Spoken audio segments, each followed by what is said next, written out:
La gastronomie de nos outre-mer est à Saint-Ouen. Tropic Marché réunit les produits locaux et spécialités des Antilles, Guyane et Réunion. Les boissons, l'épicerie, les fruits et légumes, les poissons, les recettes du traiteur et même la boucherie. Tout est là pour vous régaler avec les goûteuses saveurs de nos tropiques. Pour un Noël de tradition, jambon, boudin, cochon, pâté, lambi et autres délices vous attendent. Notre équipe est à votre service et vous conseille. Joyeux Noël! Guadeloupe, actualité. Avec un retour sur la dernière plénière de l'année du Conseil régional. Les 3 schémas régionaux ont été votés à l'unanimité, dont celui du développement économique. On fait le point avec le président Harry Chalus. Nous avons aujourd'hui 3 schémas, surtout celui du développement économique, avec des moments forts, notamment sur la souveraineté alimentaire, sur l'innovation que nous voulons et surtout l'accompagnement que nous voulons aux entreprises pour pouvoir créer de l'emploi et de la richesse en Guadeloupe. Nous avons hier, par Visionno en Guadeloupe, avec le ministère de l'Outre-mer, signé la convention pour le hub de Guadeloupe, qui rentre aussi dans ce schéma. Ce sera peut-être près de 500 emplois qui seront créés avec ce nouveau hub au niveau de la Guadeloupe. C'est à nous maintenant de pouvoir travailler pour pouvoir permettre aux entreprises de se développer, de créer de l'emploi, de la richesse, vraiment permettre aussi, nous avions rencontré l'ambassadeur de l'Inde, pourquoi pas permettre à nos jeunes start-up, nos jeunes chefs d'entreprise de partir à l'extérieur, et nous signons en plus une convention avec France Volontaire où 12 jeunes partent à l'étranger pour pouvoir poursuivre des études, faire des formations, faire des stages et aussi travailler. Donc oui, ce schéma est très important pour nous. Et le schéma sur le développement touristique, pareil, nous voulons vraiment étoffer ce tourisme en Guadeloupe. On peut dire ce qu'on veut. Le tourisme, c'est pour moi l'un des premiers vecteurs qui pourra vraiment diminuer le chômage. Et aussi sur la santé, parce que le schéma sur la santé, nous le présentons aujourd'hui. Et je suis fier de dire aujourd'hui que la région dit et la région fait. L'IRM à Basse-Terre est installé, le scanner de Capesterre est installé, le scanner de l'hôpital Selbonne est installé, financé à 100% par des fonds européens et régionaux. Nous l'avons promis, nous l'avons fait. Et d'ici le mois de janvier, nous poserons la première pierre de la faculté de médecine de plein exercice aux Abymes. Nous sommes vraiment très fiers et satisfaits de pouvoir permettre aux Guadeloupéens de bénéficier de 25,8 millions pour pouvoir soulager le pouvoir d'achat, sachant un peu les difficultés que nous rencontrons après la guerre en Ukraine, tout ce qui se passe, l'augmentation de prix. Donc c'était un plaisir. Une inflation qui n'était pas particulièrement due effectivement à la guerre en Ukraine. Et l'ambassadeur d'Inde en France lui a clôturé sa visite en Guadeloupe avec un déjeuner en présence des personnalités du monde intellectuel, politique et économique. Le reste en images. Je souhaite remercier tout particulièrement le président Harry Chalus d'avoir eu cette idée qui est une excellente idée de rapprocher nos deux mondes et qui a été vraiment l'initiateur de cette vision. Les startups, oui, je trouve que c'est vraiment un excellent moyen pour développer et multiplier les nouvelles opportunités, vraiment de rencontrer ces gens qui sont des investisseurs. Ça donne beaucoup d'énergie, donc cette énergie, c'est ce que l'on recherche. Les startups résolvent pas mal de problèmes également. C'est une bonne façon également pour connecter la Guadeloupe à l'Inde. L'Inde qui est la 3e puissance économique, avec le plus grand parc de startups pratiquement au monde. Donc c'est un domaine leader. C'est une manière également, donc, comme je disais, de rapprocher nos deux pays, la Guadeloupe et l'Inde. C'est un écosystème bien particulier qui permet aussi de travailler en ligne. La France déjà le fait, la France hexagonale, et je pense que c'est une manière innovative de travailler en ligne et rapide également, donc qui peut se mettre rapidement en place. C'est un lien d'amitié. Nous voulons lier une amitié avec l'Inde. Surtout mettre en place une belle coopération avec l'aide de l'État, parce que quand même c'est un pays, l'Inde, nous sommes une région. Avec le département, nous avons voulu effectivement rencontrer l'ambassadeur de l'Inde avec la communauté indienne de la Guadeloupe, lui faire voir un peu le savoir-faire guadeloupéen, discuter avec les universités, avec le monde économique, les universitaires, le monde économique. Nous avons été à Petit Canal dans la maison culturelle indienne où il a pu rencontrer sa communauté. Nous avons eu une belle manifestation où il a pu découvrir la culture indienne, les danses indiennes, discuter avec beaucoup de responsables de la communauté indienne ici. Et nous finissons par cette séance avec les startups que nous avons invitées, une bonne dizaine, qui vont se présenter, qui vont discuter avec l'ambassadeur et il dira un peu ce qu'on peut mettre en place entre l'Inde et la Guadeloupe. Pour nous, c'est important parce que déjà, il y a une communauté indienne qui fait partie de la communauté guadeloupéenne qui est importante. Donc, c'est important de pouvoir recevoir ce type de personnalité. Et puis, nous, d'un point de vue entreprise, on est très tourné vers l'international, Caraïbes, Afrique de l'Ouest et les régions tropicales de façon générale, dont l'Inde aussi fait partie. Ça fait partie des zones où on souhaite pouvoir travailler. Donc, c'est important de pouvoir faire des connexions quand on a ce type d'opportunité-là, tout simplement. Un reportage signé Michel Depape. Et le département, lui, signe une convention avec l'Université des Antilles, un partenariat pour financer la mobilité, soutenir les formations liées au patrimoine et à la culture, mais aussi faciliter l'intégration des étudiants porteurs de handicap. On fait le point avec Guy Lospar. C'est un moment historique, inédit. Il s'agit d'une convention qui va lier le Conseil départemental de Guadeloupe à l'Université des Antilles au plus grand bénéfice de nos étudiants pour financer de la mobilité, pour aider aussi les publics étudiants les plus fragiles économiquement, pour soutenir certaines formations liées au patrimoine guadeloupéen. Donc c'est quelque chose de véritablement historique que nous allons vivre aujourd'hui. C'est plus de 1 million d'euros que nous allons consacrer pendant 3 ans pour accompagner. On va pouvoir financer des bourses doctorales, mais également la mobilité sur la Caraïbe, puisque ce que nous voulons, c'est qu'il puisse y avoir cette coopération. Il y a des disciplines comme le patrimoine, connaissance du patrimoine, qu'il puisse y avoir des doctorats en ce sens. Et là aussi, on sait qu'il y a un besoin, puisque très souvent, nous n'avons pas donc de Guadeloupéens qui puissent être employables. Des équipements aussi pour les plus défavorisés, de manière à permettre à ce que tout le monde puisse avoir accès aux études. Je pense vraiment que cette convention est vraiment significative.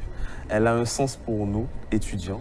Elle a vraiment un sens parce que nous, on veut voyager, parce qu'il est important d'inclure dans les formations un voyage. Pour moi, si on doit faire un stage, on peut le faire en Guadeloupe, on peut le faire en France, mais on peut le faire à l'étranger.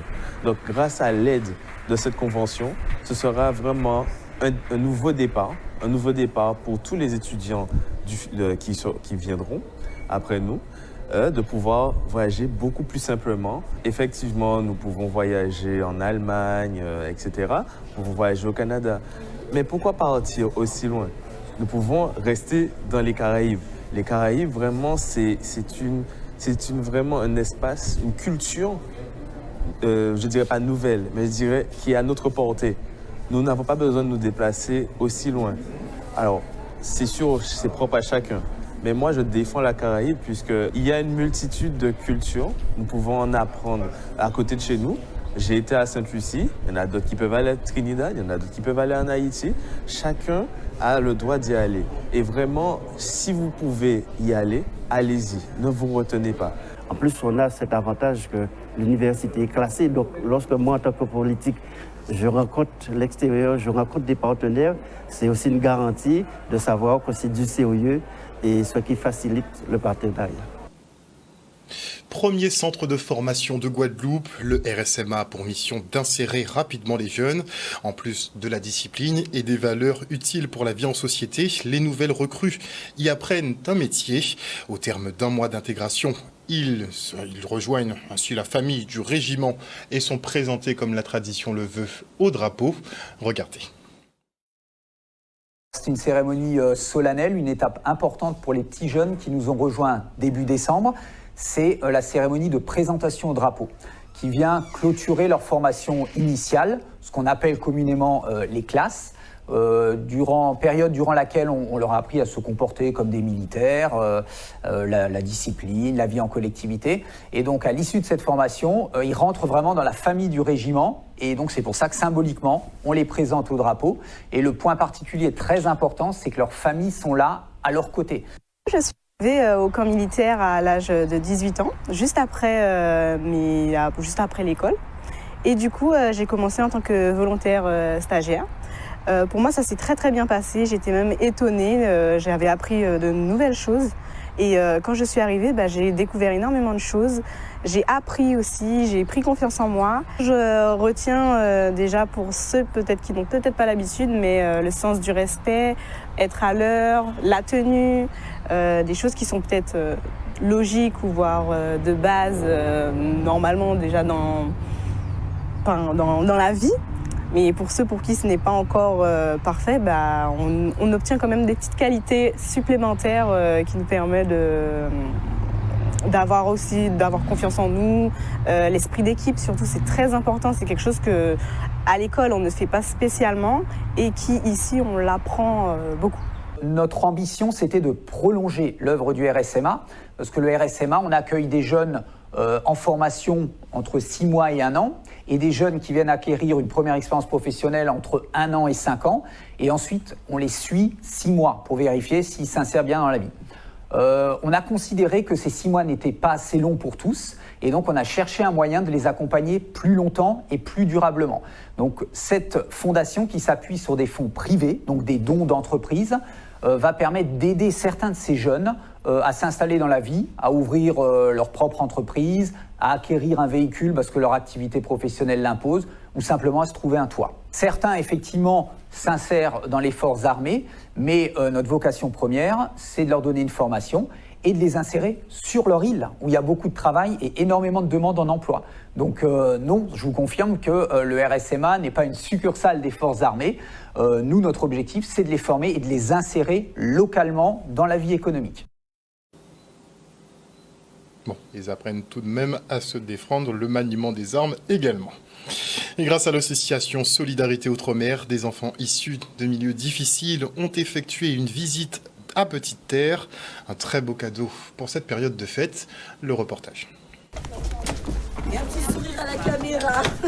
Nous menons une action donc, dans le but d'emmener des enfants issus donc, de familles défavorisées, faire une petite croisière.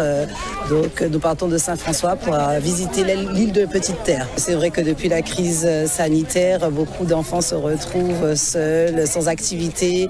Et donc, nous menons des actions telles que celle-ci afin de mettre un petit peu de baume au cœur à ces enfants. Eh bien, je considère que c'est une journée quand même qui est essentielle pour permettre aux enfants de comprendre la notion de solidarité et puis qu'ils puissent passer une journée ensemble. Voilà, donc nous sommes contents d'avoir été invités par l'association. Ah oui, ils sont ravis et nous-mêmes aussi de pouvoir voir toutes ces petites bouilles heureuses.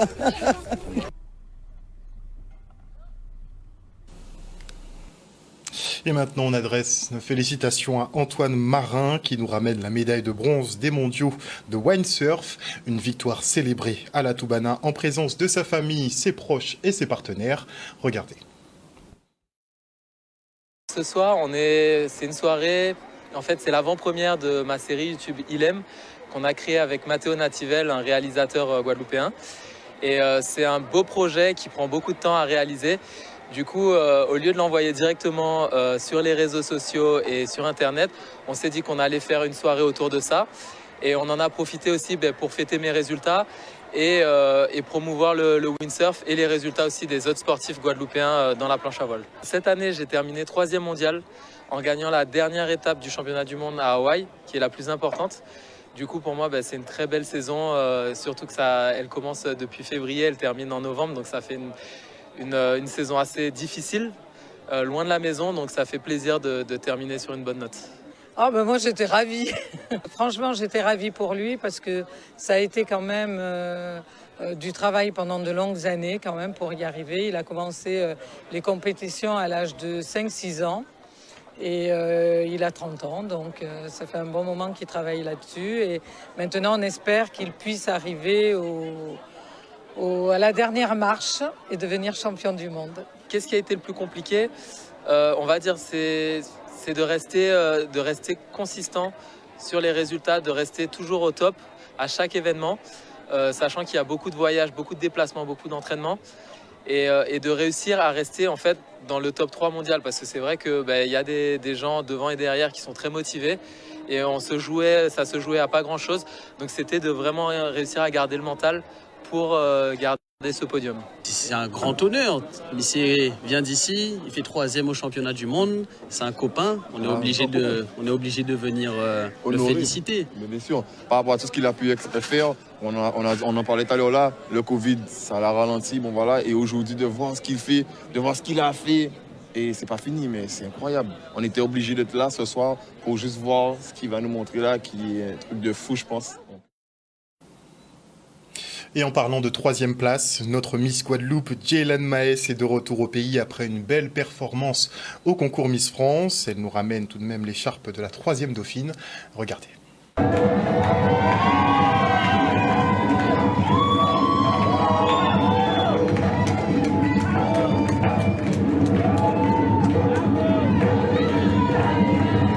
Il est tout à fait normal que la ville des Abîmes la soutienne et l'accueille. En plus, elle arrive en territoire abîmien, donc à l'aéroport Paul Caraïbe, qui est le territoire des Abîmes. Donc pour nous, aux Abîmes, en tout cas au nom du maire de la ville des Abîmes, c'était une logique tout à fait naturelle que nous soyons là pour accueillir notre Miss, qui n'a pas démérité, qui a eu un très beau parcours de Miss Guadeloupe jusqu'à la 3e dauphine à Miss France. La semaine de presse s'est très très bien passée. On a vécu un séjour merveilleux en Guyane. C'était vraiment de belles aventures. Et puis l'élection en elle-même, l'apprentissage, c'était un beau moment. On était 30 jeunes femmes, on se découvrait aussi, on apprenait à se redécouvrir et c'était un beau moment. Et pour nous, elle sera la gagnante. Elle est dans notre cœur. Depuis quand cette aventure a commencé, l'élu à la jeunesse l'a toujours accompagnée, le maire l'a toujours accompagnée, l'élu au tourisme aussi était à ses côtés.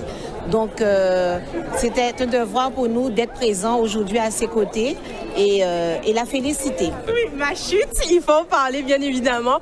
Mais comme je l'ai dit dans de précédentes interviews, Bigidi Pavlé dit tomber. Donc c'est que certes je suis tombée, mais en fait c'était une manière aussi de montrer ma persévérance, que certes, je suis tombée, mais je repars de plus belle. C'était vraiment une bonne façon de montrer aux jeunes qu'il faut y aller malgré les difficultés. Moi, je perçois vraiment toutes ces petites quiproquos vraiment de manière très positive. Eve Gilles est une magnifique représentante. Je sais qu'elle fera un très très beau boulot. Vraiment, elle est merveilleuse. C'est vraiment une femme avec une très belle personnalité. Donc, je sais qu'elle continuera à faire briller la France tout autant. Et puis, pour les dauphines, on a été top. On a vécu une aventure merveilleuse. Donc déjà, participer à l'aventure, c'est déjà un beau cadeau. Merci beaucoup. Merci à vous. À bientôt. Un reportage signé Michel Depape. Et notez qu'en ce moment même, un nouveau Burger King est en cours d'ouverture à La Jaille, dans le nouveau complexe commercial qui a été installé à la place de l'ancien but. Eh ben, ça nous fait un fast-food de plus. Et maintenant, je reçois Annette Vitalis, élue déléguée à la culture à la ville de Morne-à-l'Eau. Bonsoir, Madame Vitalis. Bonsoir Harold. Et bonsoir également à Mireille Cornet, responsable du service culture et patrimoine également à la ville de Morne-à-l'Eau. Bonsoir. Bonsoir, monsieur. Comment allez-vous? Mais ça va. Ça va bien. Ça va. Les festivités se sont bien passées. Hein. Nous avons eu une fête magnifique qui avait commencé avec la fête de Chazot. Nous sommes allés ensuite à Périn, à Vieux-Beau, puis à Morne-à-l'Eau. Et l'apothéose maintenant, ça sera notre nouvelle Miss que nous allons élire. Alors, justement, on vient de voir que Jaylan Maes, justement, atterrit ici en Guadeloupe. Elle nous ramène une écharpe de 3e dauphine. Est-ce que Morne-à-l'Eau va nous sortir la nouvelle Miss Guadeloupe en 2024? On espère, hein, d'autant plus que Morne-à-l'Eau a déjà eu 2 Miss. Alors, 2 Miss qui sont devenues des Miss Guadeloupe. Donc, c'est tout le mal ou le bien que nous souhaitons à notre future Miss. Très bien. Combien de candidates sont en lice? Alors, nous avons 9 candidates, de jeunes candidates, donc peut-être effectivement une future Miss Guadeloupe. Jeune candidate? Oui, de 16 à 18 ans. 16-18? Oui, très jeune. Oui. Alors, comment l'élection va se dérouler? Alors, le vendredi 22, à partir de 20h, à la salle de l'Étoile de Richeval-Morne-à-l'Eau, nous allons accueillir donc à peu près 300 invités qui vont assister à un show autour duquel, à l'occasion duquel nous allons élire la future ambassadrice de la ville de Morne-à-l'Eau. 300 invités? Oui, on va dire qu'il reste encore très très peu de billets en vente, mais c'est l'objectif de la soirée, d'avoir 300 personnes qui pourront assister à ce show qui va s'articuler entre les présentations des différentes tenues, je laisserai Madame Vitalis en parler, et puis quelques artistes qui vont nous agrémenter d'un show musical pendant ce temps. Voilà. Puis il y aura un jury composé de personnalités de la mode et du spectacle qui vont pouvoir délibérer à un moment donné pour choisir la nouvelle ambassadrice. Ils seront sans pitié? Je crois bien, oui. Alors, le maître de cérémonie, nous avons fait appel à M. Vieux-Ménil, qu'on ne présente plus. C'est lui qui présente Miss Guadeloupe et pas mal d'élections qui se font dans les communes de Guadeloupe. Alors, nous aurons un passage en costume créole, le fameux passage en maillot avec le paréo, et je crois le troisième passage en tenue de soirée. Voilà. Et costume créole, maillot de bain, tenue de soirée. Et tenue de soirée, 3 passages, voilà. Comme l'a dit Madame Corneille, nous avons un show, nous avons la troupe améthyste et puis trois artistes. 3 artistes dont j'oublie le nom, mais bon, je pense que M. Vieux-Ménil a fait du bon travail, il fera du bon travail comme d'habitude. Donc, entre les tableaux, il y aura effectivement des représentations artistiques. Des représentations artistiques. Très scénarisé maintenant. Ah oui, nous avons pu voir, je pense que toute la Guadeloupe a vu le spectacle de Miss France. Bon, nous n'allons pas dire que nous faisons comme Miss France, mais nous essayons de donner un beau spectacle. Nous n'avons pas le même budget, mais de donner un beau spectacle. L'année dernière, les spectateurs étaient très contents. Donc, on espère qu'ils sont satisfaits et puis que la Miss que nous allons élire nous fera honneur. Donc 9 candidates en lice, les robes créoles, qui est-ce qui les prépare? Forcément un ressortissant de Morne-à-l'Eau? Vous avez des créateurs par là? On ne sait pas, mais je pense que c'est quelqu'un qui a l'habitude de fabriquer des costumes créoles. Oui, mais je crois que M. Vieux-Ménil avait dit que c'était un concepteur local, effectivement. Passion Evans est l'association que dirige M. Vieux-Ménil et qui est en charge de ce spectacle depuis l'année dernière. Donc la municipalité a renouvelé la confiance à cette structure pour proposer ce show et donc j'espère que... Ils sont bons en organisation. Voilà, l'année dernière, le succès a été au rendez-vous, donc d'où cette reconduite et puis nous espérons que ce sera encore mieux que l'année dernière. Et voilà, donc pour compléter ce que disait Mme Vitalis concernant les artistes, nous recevrons Tiston, Melchan et Kemai, si on dit comme ça, Kemai, lors de ce show, en plus du groupe Améthyste. Très bien. Améthyste, c'est plus de la danse. Hein. Oui, c'est ça, c'est de la danse. Alors, nous allons parler aussi du travail que fait M. Joël Sylvestre. C'est lui qui prépare les filles à dialoguer, à avoir une bonne posture. Voilà. Est-ce qu'elles sont prêtes? Parce que c'est vrai qu'il y a du coaching, il y a beaucoup de travail en amont. Il y a du coaching, oui. Je pense qu'elles sont prêtes, je pense, pour avoir vu pour avoir assisté à quelques répétitions. J'ai vu des séances de photos, je pense qu'elles sont prêtes. Elles sont très motivées. On attend de voir le résultat devant public. Parce qu'on ne va pas perdre ses moyens. Stress. Alors moi, pour avoir assisté à quelques répétitions également, en fait, on ne se rend pas forcément compte du travail, des sacrifices que cela implique, du point de vue des jeunes femmes qui sont là, et puis du point de vue aussi des organisateurs qui donnent du temps, et qui doivent conseiller dans la douceur des personnes qui n'ont pas forcément l'habitude de parler devant autant de personnes, et qui vont quand même se mettre un petit peu à nu, que ce soit par rapport à leur parcours, et puis un peu leur corps quand même, c'est l'outil qui est mis en valeur, et puis l'esprit. On va un petit peu chercher à connaître qui elles sont et elles vont devoir se dévoiler. Et c'est pas toujours évident de se dévoiler par l'élocution. Et Monsieur Sylvestre, effectivement, est en train de faire un travail avec elles pour qu'elles puissent résister au choc du 22 et de la présence de tous ces yeux sur elles.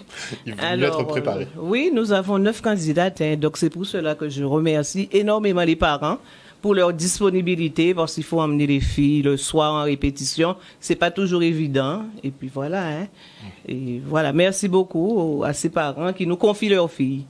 En tout cas, le rendez-vous est donné. Donc ce sera le 22 décembre prochain. À 20h, à la salle de l'Étoile. Section Richeval. Vous avez aussi un marché? Oui, nous avons un marché le 23 Madame Corneille. Oui, le lendemain, en fait, nous, le traditionnel marché agricole et artisanal qui essaie de se déployer depuis plus d'un an déjà. Je crois même que nous fêtons à Noël la 2e année consécutive de l'existence de ce marché. Et donc, à cette occasion, l'idée puis de Noël, de fêter cette 2e année en beauté et de proposer un marché de Noël qui va se terminer par un chanté de Noël avec Atetipo. Donc, toute la journée, les badauds, les Mornaliens, les Guadeloupéens sont invités à venir faire leurs derniers achats de Noël sur ce marché qui se tient sur la place Gertier-Archimède de Mornalo entre 6h30 et 14h. Donc le 22, on assiste à l'élection de Miss Mornalo et le lendemain matin, on peut faire ses derniers achats puisqu'effectivement la Noël tombe lundi. Donc ça tombe très bien. Nous allons laisser les gens être en famille le 24. Donc la ville de Mornalo propose quand même des activités pour que tout le monde se retrouve. Voilà. Très bien. Merci beaucoup en tout cas à vous d'être venus sur ce plateau. Nous annoncer donc la future élection de Miss Mornalo qui se tiendra le 22 prochain à partir de 20h. Ce sera à la salle de l'Étoile. À la salle de l'Étoile, il ne reste pas beaucoup de place malheureusement. Non, vraiment très peu de place. Donc, Dépêchez-vous. Dépêchez-vous pour soutenir effectivement ces 9 jeunes filles qui sont en lice pour cette compétition et qui sait, peut-être la future Miss Guadeloupe, comme Joël Ursule et comme Aline Adélaïde, je crois. On le souhaite en tout cas. Ah ben clairement, mais c'est possible. Il faut que le jury fasse une bonne sélection et ça passe. Outremernews.fr, le site de l'actualité Outre-mer, 24 heures sur 24 et 7 jours sur 7. Retrouvez la chaîne Outremer News sur YouTube.